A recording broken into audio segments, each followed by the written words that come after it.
کا موضوع ہے مسلم امت کی مضبوط بنیاد الجہاد الجہاد۔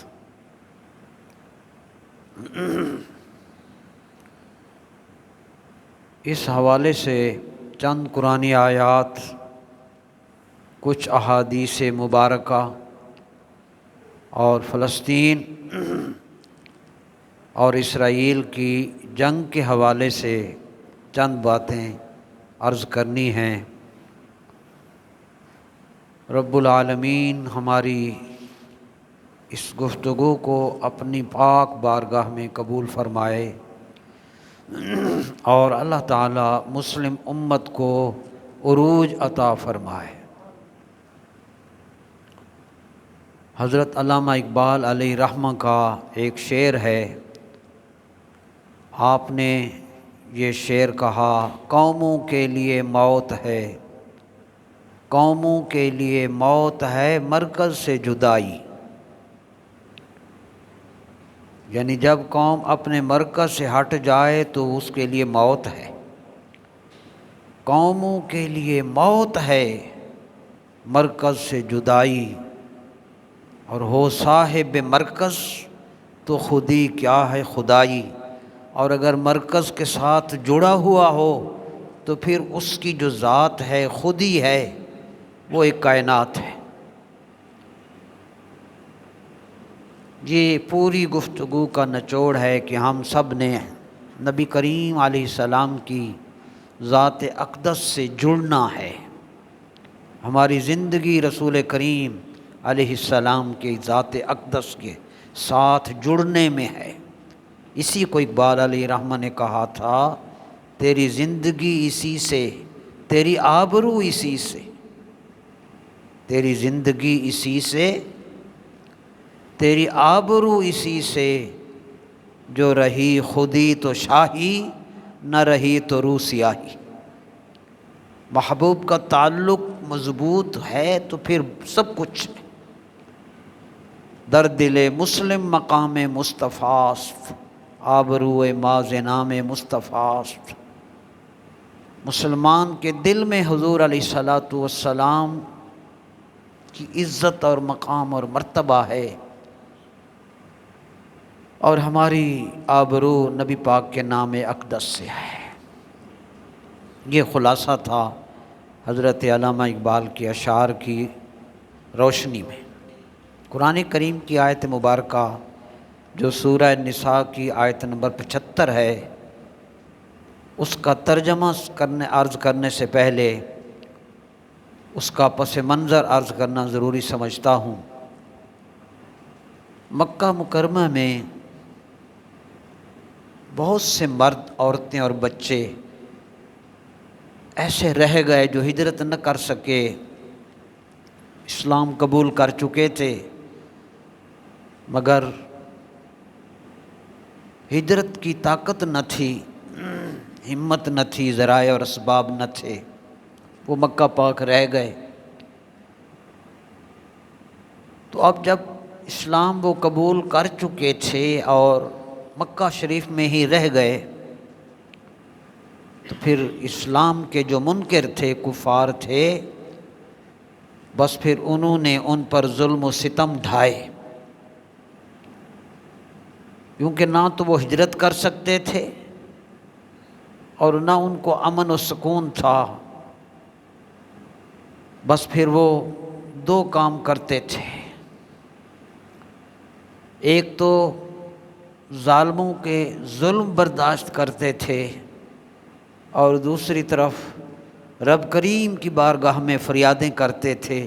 اللہ نے ان کی دعا کو قرآن کا حصہ بنا دیا اور مسلمانوں کو جھنجھوڑا۔ وَمَا لَكُمْ، تمہیں کیا ہو گیا؟ لَا تُقَاتِلُونَ فِي سَبِيلِ اللَّهِ، کہ تم اللہ کی راہ میں جہاد نہیں کرتے۔ وَالْمُسْتَضْعَفِينَ مِنَ الرِّجَالِ وَالنِّسَاءِ وَالْوِلْدَانِ، حالانکہ کئی بے بس مرد، عورتیں اور بچے ایسے بھی ہیں جو ظلم سے تنگ آ کر میری بارگاہ میں یہ سوال کر رہے ہیں، ربنا اخرجنا من هذه القرية الظالم اهلها، یا اللہ ہمیں اس بستی سے باہر نکال جس کے باشندے ظالم ہیں۔ اور دوسری دعا کیا مانگتے ہیں، وَاجْعَلْ لَنَا مِن لَّدُنْكَ وَلِيًّا، اور مالک الملک بنا دے اپنی جانب سے ہمارے لیے کوئی ہمارا دوست، اور اپنی طرف سے ہمارے لیے کوئی مددگار پیدا فرما۔ چنانچہ طویل عرصہ تک یہ مظلوم قریش مکہ اور کفار کا ظلم سہتے رہے۔ اللہ تبارک و تعالی نے 8 ہجری کو، یعنی 8 سال تک وہ ان مظالم کی چکی میں پستے بھی رہے، دعائیں بھی کرتے رہے۔ بس پھر اللہ تبارک و تعالی نے وہ دن بھی کائنات کو دکھایا کہ 8 ہجری جب آئی، رمضان المبارک میں اللہ کے حبیب اٹھے، 10,000 صحابہ کو اپنے ساتھ لے کر مکہ پاک کی طرف روانہ ہوئے۔ ایسی سیاسی مضبوط حکمت عملی کے ساتھ نبی کریم علیہ السلام مکہ تشریف لائے، اور 10,000 مجاہدین صحابہ کرام کو جو فلک شگاف اللہ اکبر کی صدائیں جب بلند کرتے تھے تو ایک سما تھا، وہ ظالم، وہ کفار پھر برداشت نہ کر سکے، سامنا نہ کر سکے، بس پھر وہ جھک گئے۔ اللہ نے مکہ کی فتح عطا فرمائی اور مظلوموں کا سر بلند ہوا۔ تو مالک نے یہ آیت اتاری، مگر اب اس آیت پاک کا جو حکم ہے یہ قیامت تک رکھا گیا۔ یہ حکم جہاد کا قیامت تک ہے کہ جہاں پر بھی مسلمانوں پر ظلم ہو رہا ہو تو دنیا بھر کے تمام مسلمانوں پر یہ فرض ہے، جیسے نماز فرض ہے، دیگر عبادات لازم ہیں، روزہ فرض، حج فرض، زکوٰۃ فرض ہے، اسی طرح جب حالات ایسے پیدا ہو جائیں تو پھر تمام دنیا کے مسلمانوں پر فرض ہو جاتا ہے کہ وہ مظلوم مسلمانوں کو نجات دلائیں، کوشش کریں۔ یہ فرض ہے، گھر میں بیٹھ کر تسبیح سے کچھ نہ بنے گا۔ برادران، اس حوالے سے آج ہم نے یہی موضوع رکھا کہ امت مسلمہ کی مضبوط بنیاد الجہاد، الجہاد۔ اب میں قرآن آیات اور احادیث نبوی صلی اللہ علیہ وآلہ وسلم آپ تک لانا چاہتا ہوں۔ ہم جس قرآن کریم کو مانتے ہیں اور جس محبوب کی اداؤں کو ہم ہر لمحہ اپنے سامنے رکھتے ہیں، آج ہم یہ عرض کریں گے کہ قرآن کریم کس قدر جہاد کے حوالے سے ہمیں حکم دے رہا ہے۔ یقین فرمائیں، سورہ حج کی یہ آیہ مبارکہ اللہ رب العالمین نے یہاں ارشاد فرمایا، وَجَاهِدُوا فِي اللَّهِ حَقَّ جِهَادِهِ۔ اللہ اکبر۔ سورہ حج کی آیت نمبر 78 ہے۔ کسی عبادت کا رب نے ایسے نہیں حکم دیا کہ نماز ایسے پڑھو جیسے نماز پڑھنے کا حق، روزہ، حج، زکوٰۃ، لیکن جب جہاد کی بات کی تو فرمایا اللہ کی راہ میں اس طرح جہاد کرو جس طرح جہاد کرنے کا حق ہے۔ یہ ایک انفرادیت ہے۔ اللہ پاک نے جہاد کا اس انداز سے حکم دیا کہ جہاد کرنا بھی ہے، اور جہاد ایسے کرنا ہے جیسے جہاد کرنے کا حق ہو، جہاد کا حق ادا ہو جائے، اس مضبوطی کے ساتھ جہاد کرنا ہے۔ اب دوسرا سوال ہوگا جہاد ہے کیا؟ بہت خاص نقطہ ہے، یہ لفظ ہم ساری زندگی سنتے ہیں۔ جہاد کیا ہے؟ برادران، حوالہ جات کے ساتھ تفسیر ضیاء القرآن میں یہ پورا مضمون موجود ہے۔ برادران، علامہ راغب فرماتے ہیں کہ جہاد سے یہ مراد ہے دشمن کا مقابلہ کرتے ہوئے اپنی ہر ممکنہ قوت خرچ کر دینے کا نام جہاد ہے، جسمانی ہو، ذہنی ہو، مالی ہو، جس قدر طاقتیں ہیں ان سب کو دشمن کے مقابلہ میں پوری طرح استعمال کرنے کا نام جہاد ہے، اور یہ مجاہدہ ہے۔ اس پر آج میں ایک ایسی حدیث عرض کر رہا ہوں جو میں نے پہلی مرتبہ پڑھی۔ حضور نبی کریم علیہ الصلاۃ والسلام نے ارشاد فرمایا، اللہ اکبر، جاہدوا اہواءکم کما تجاہدون اعداءکم۔ یہ آپ پہلی بار سن رہے ہیں۔ نبی علیہ الصلاۃ والسلام نے ارشاد فرمایا کہ اپنی خواہشات سے اس طرح جہاد کرو جس طرح تم اپنے دشمنوں سے لڑتے ہو جہاد کرو۔ تو جہاد دشمنوں سے بھی ہے اور خواہشات سے بھی ہے۔ دوسرا یہ حدیث شریف صلی اللہ علیہ وسلم، نبی کریم علیہ الصلاۃ والسلام نے ارشاد فرمایا، جاہد الکفار بأیدیکم وألسنتکم۔ کافروں کا مقابلہ قوت بازو کے ساتھ بھی کرو اور زبان سے بھی۔ جہاد کی یہ قسمیں ہیں، زبان سے بھی جہاد ہے، مال سے بھی جہاد ہے، جسم سے بھی جہاد ہے۔ اللہ اکبر۔ اس لحاظ سے ان آیات اور ان احادیث پاک کی روشنی میں ہر مسلمان پر، کوئی غریب ہے، کوئی امیر ہے، اس پر حسب استطاعت جہاد فرض ہے۔ اس لیے قرآن کریم ارشاد فرماتا ہے، والذین جاہدوا فینا۔ بہت خوبصورت آیت ہے، سورہ العنکبوت کی آخری آیت ہے، 21ویں پارے میں یہ ہے۔ بہت خوبصورت ترجمہ کیا پیر صاحب رحمۃ اللہ علیہ نے ضیاء القرآن میں۔ والذین جاہدوا فینا، ایک ایک لفظ سمجھنے والا ہے۔ فرمایا جو بلند ہمتوں والے جہاد کرتے ہیں فینا، ہمیں خوش کرنے کے لیے۔ یہ خاص نقطہ ہے،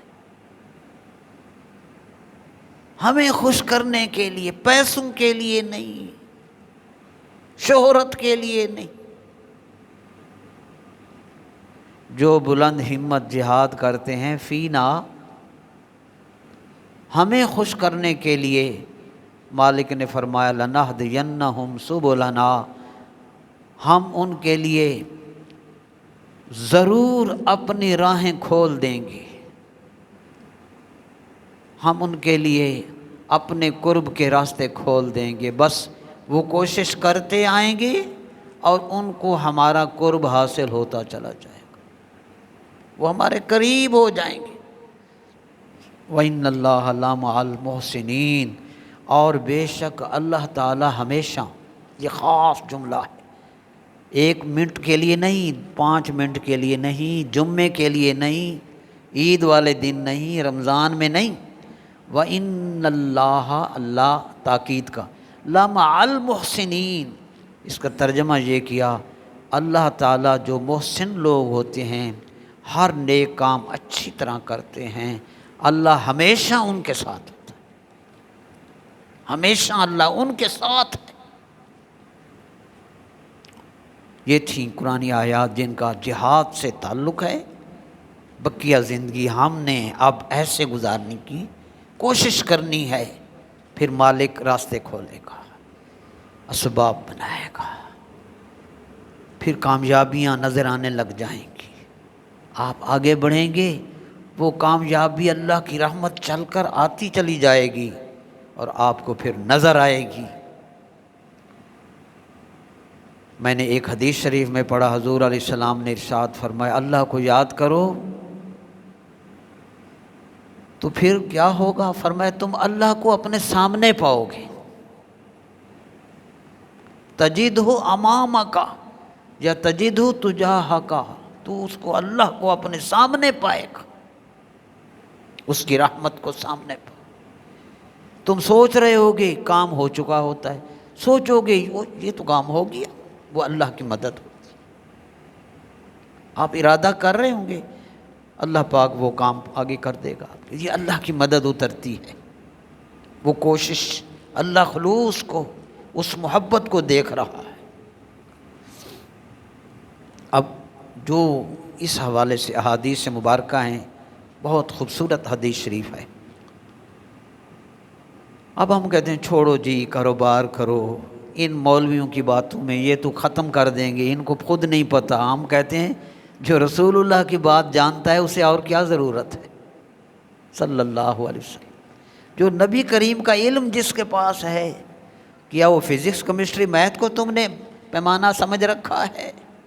جس کو رسول اللہ کا علم حاصل ہے، قرآن کا علم جس کے پاس ہے، اس کے پاس سب کچھ ہے۔ یہ ہماری غلط سوچ ہے۔ حضور علیہ السلام کا یہ ارشاد صحیح مسلم حدیث نمبر 1910، وہ کہتے چھڈو جی جہاد، برادران نا، سنی حدیث پاک، حضور علیہ السلام نے ارشاد فرمایا، جس شخص نے نہ کبھی جہاد کیا، میں جہاد کی قسمیں آپ کو بتا چکا، زبان سے بھی جہاد ہے، مال سے بھی جہاد ہے، ضروری نہیں گن پکڑ کے بارڈر تے چلے جاؤ۔ حضور علیہ السلام نے ارشاد فرمایا، جس شخص نے نہ کبھی جہاد کیا اور نہ اس کے دل میں جہاد کا شوق پیدا ہوا،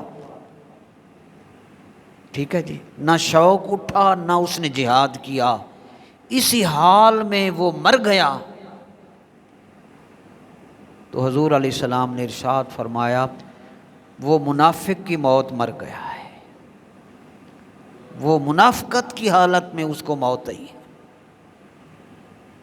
اور ایک جگہ میں آج ہی پڑھا، اللہ اکبر، فرمایا جس نے سچے دل سے، خاص بات،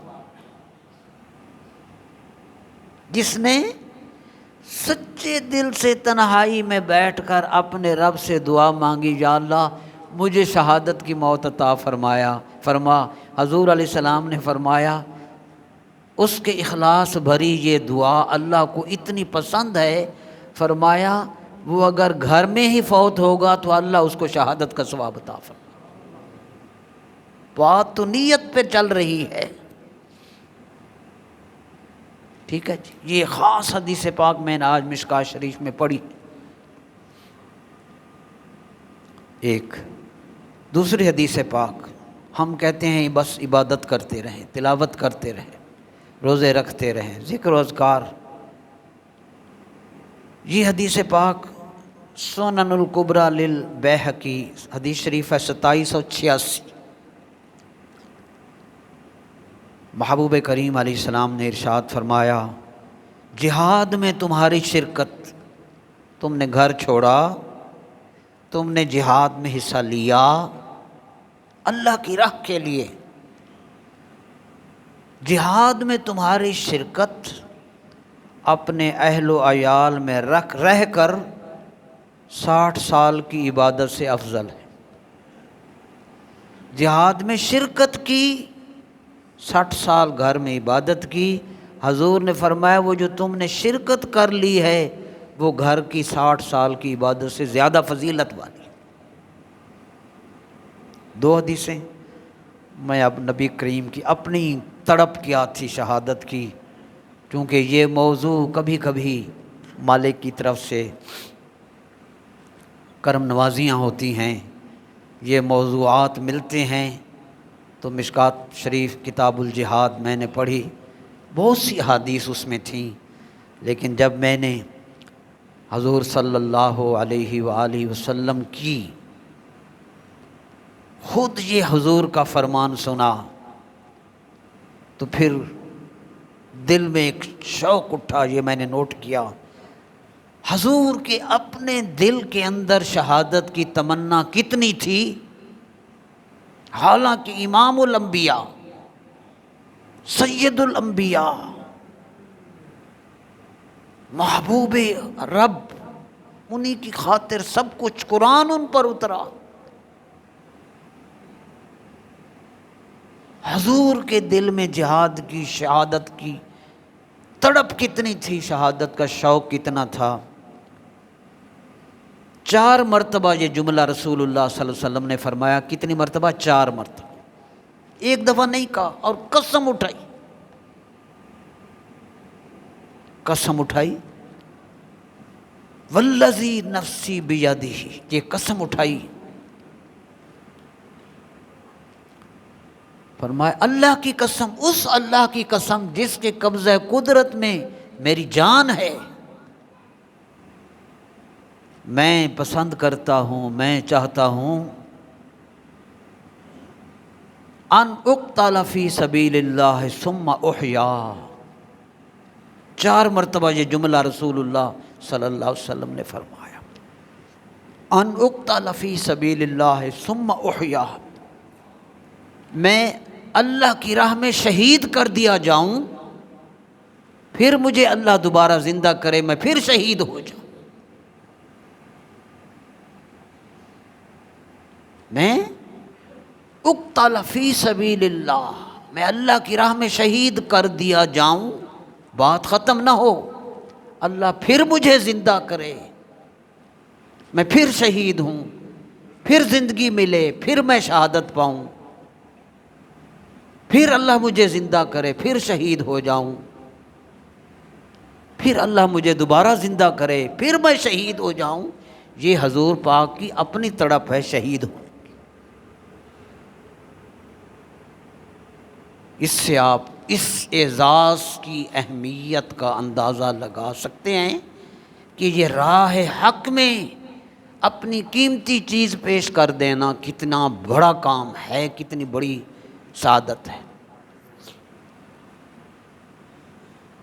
میرے برادران، اب یہ متفق علیہ حدیث تھی جو میں نے آپ کو بتائی ہے۔ دوسری حدیث شریف جب پڑھی، اللہ اکبر، جنت میں جانے کے بعد کوئی باہر نہیں آنے کو چاہے گا، بس جنت مل گئی تو بات ختم ہو گئی، جنت مل گئی بس بات مکمل ہو گئی۔ میں نے آج پہلی بار یہ پڑھا ہے، حضور علیہ الصلوۃ والسلام نے ارشاد فرمایا، جنت میں جانے کے بعد صرف شہید وہ واحد شخص ہے جنت میں جا چکا، نعمتیں مل چکی، خزانے مل چکے، سونے چاندی کی اینٹوں کے بنے ہوئے محلات مل چکے، دودھ شہد کی نہریں دیکھ چکا، حور و غلمان کو دیکھ چکا۔ میں نے حدیث پاک میں پڑھا ہے، واحد صرف شہید وہ شخص ہے جو تمنا کرے گا کہ مجھے دوبارہ دنیا میں بھیجا جائے اور 10 مرتبہ مجھے قتل کیا جائے اللہ کی راہ، فیقتل 10 مرات، مجھے 10 مرتبہ اللہ کی راہ میں شہید کیا جائے۔ یہ بھی متفق علیہ حدیث ہے۔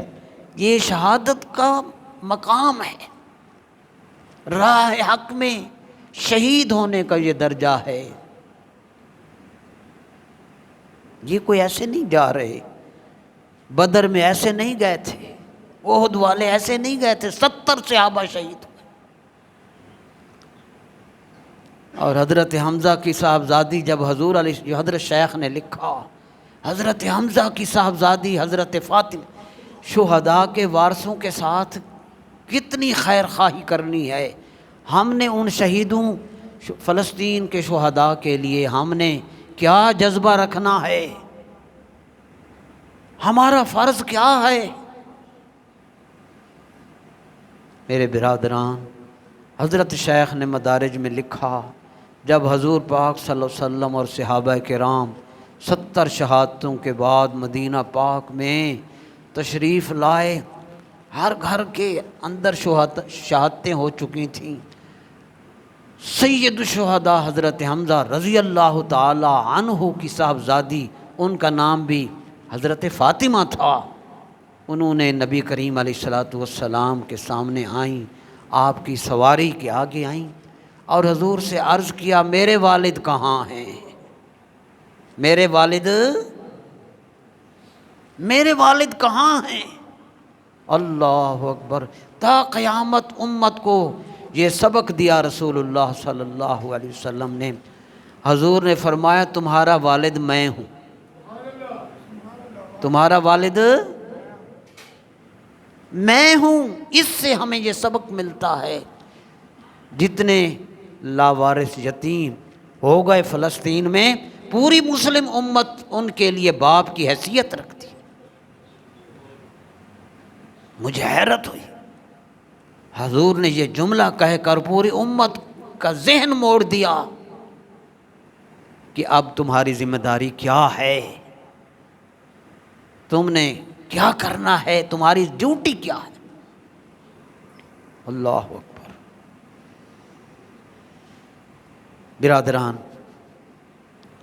اس جہاد کی فضیلت یہ ہے، میں ابھی ایک اور حدیث پاک بھی سناتا ہوں۔ حج میں آپ کو 20 دن 40 دن لگ جاتے ہیں، حج کرتے ہیں، عمرہ میں 20 دن 15 دن لگتے ہیں، ٹھیک ہے؟ رمضان المبارک میں 30 روزے آپ رکھتے ہیں، امید رکھتے ہیں اللہ جنت عطا فرمائے گا۔ لیکن اللہ کی راہ میں جس نے جہاد کیا، حضور کریم علیہ السلام نے ارشاد فرمایا، زیادہ دیر نہ ملی اس کو، تھوڑی دیر اس نے جہاد کیا، راہ حق کے مسافروں میں شامل ہوا، اس نے جہاد کرتا رہا۔ حضور علیہ السلام نے فرمایا، کوئی 30 دن نہیں، 30 ہفتے نہیں، 1 ہفتہ نہیں، فرمایا من قاتل فی سبیل اللہ فواق ناقۃ، اونٹنی کا دودھ دوہنے کے لیے جتنی دیر لگتی ہے، اتنی دیر کے لیے بھی اگر کسی نے جہاد کر لیا، وجبت لہ الجنہ، اس کو جنت واجب ہوگی، اس کے لیے جنت واجب۔ یہ ایک ڈسٹنکشن ہے، یہ سبق ہے، رسول اللہ کا سبق ہے۔ وہ بہت اونچے لوگ ہیں جو دشمن کے آگے سینہ تان کے کھڑے ہیں، ان کی برکتیں بہت زیادہ ہیں۔ برادران، میں نے دوسری حدیث پاک پڑھی جس کو شہادت ملی، اس کو 6 اعزاز اس کو ملتے ہیں، 6 عزتیں، 2 ہیں بخشش اور جنت۔ آخر میں نبی کریم علیہ السلام نے ارشاد فرمایا، قیامت والے دن راہ حق میں اپنی جان کا نذرانہ پیش کرنے والا جب اللہ کے سامنے آئے گا، اس کی تو بخشش ہو چکی اسی وقت، اب 6واں اعزاز اس کو یہ ملتا ہے، وَيُشَفَّعُ فِي 70 مِنْ أَقْرَانِهِ۔ حضور علیہ السلام نے ارشاد فرمایا، اس کے قریبی رشتہ دار میں سے 70 افراد ایسے ہوں گے، ان 70 کے بارے میں شہید جدھر انگلی کرتا چلا جائے گا رب اسے بخش دے گا۔ 70 افراد، 70 اہل قرابت کے بارے میں اس کی شفاعت رب قبول کر لے گا۔ حافظ قرآن کے لیے 10 کی خوشخبری ہے، ٹھیک ہے، کہ وہ 10 کی سفارش شفاعت کرے گا، سفارش۔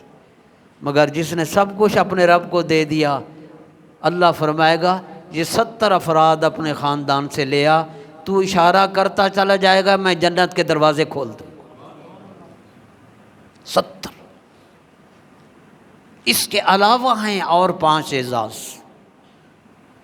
میرے برادران، اس نسبت سے آج کم و بیش 13واں دن ہے فلسطین اسرائیل جنگ کو۔ حالات آپ مجھ سے بہتر سمجھ رہے ہیں۔ ہزاروں مرد، ہزاروں عورتیں، معصوم بچے جام شہادت نوش کر چکے۔ جنگی قوانین کی خلاف ورزی کرتے ہوئے ہسپتال پر حملہ کیا گیا، 500 افراد شہید ہو چکے۔ اب ہم نے کیا کرنا ہے؟ پیغام کیا ہے؟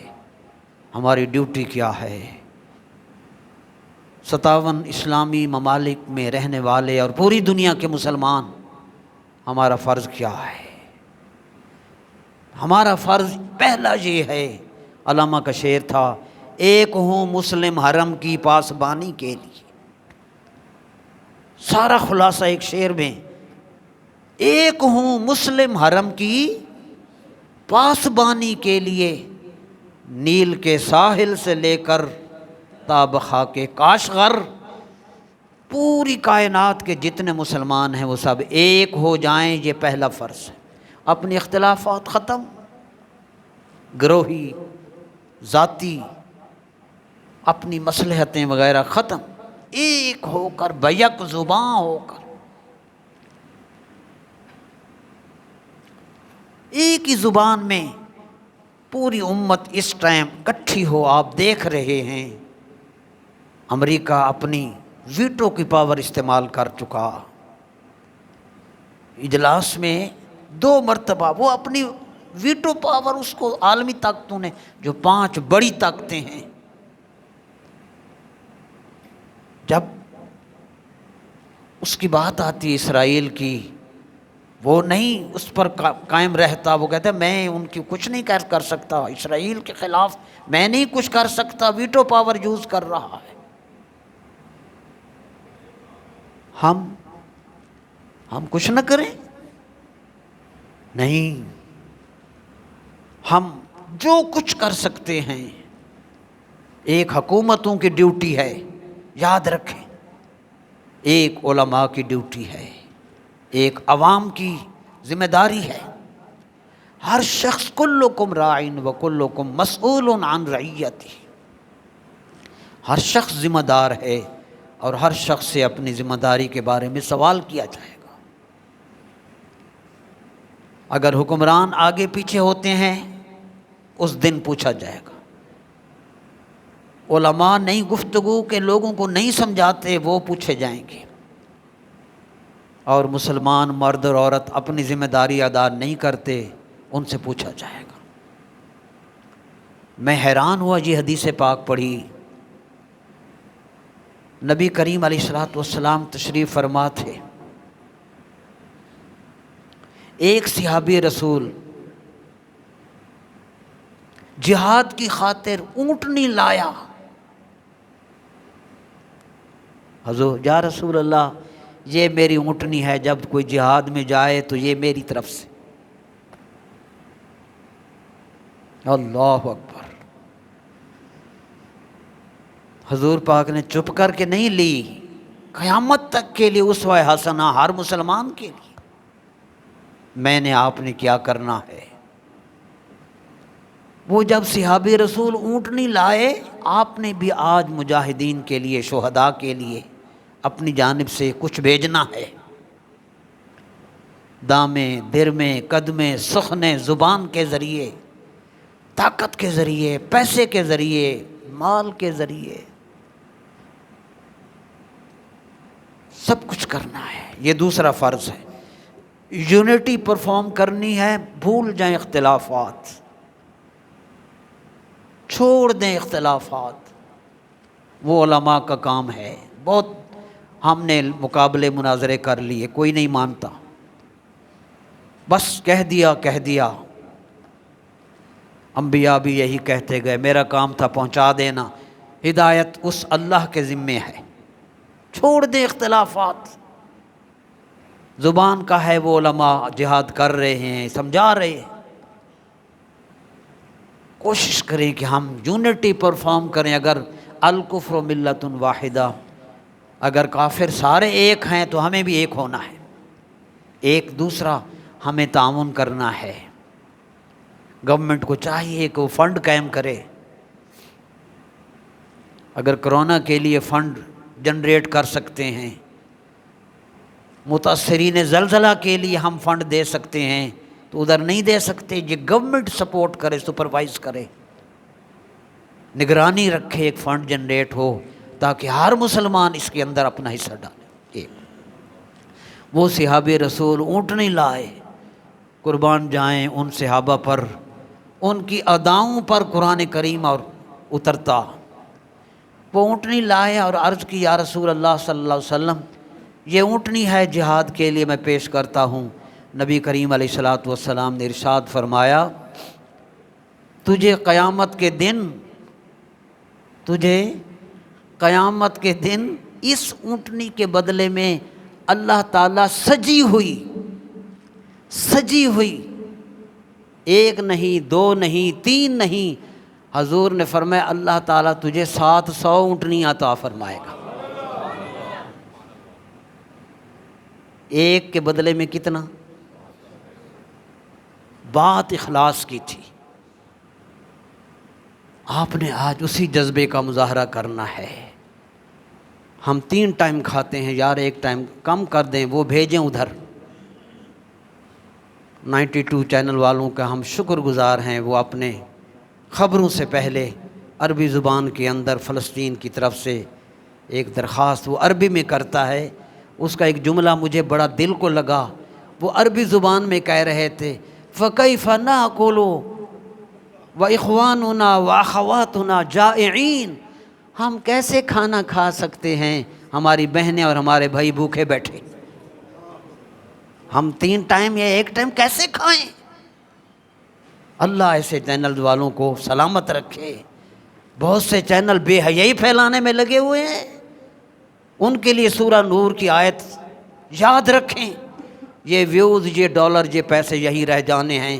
سورہ نور میں اللہ پاک نے فرمایا، جو لوگ یحبون ان تشیع الفاحشۃ فی الذین آمنوا لہم عذاب علیم فی الدنیا والآخرہ، ایسے چینل جو بے حیائی پھیلاتے ہیں ایمان والوں کے اندر، ان کے لیے دردناک عذاب ہے دنیا میں بھی اور آخرت میں۔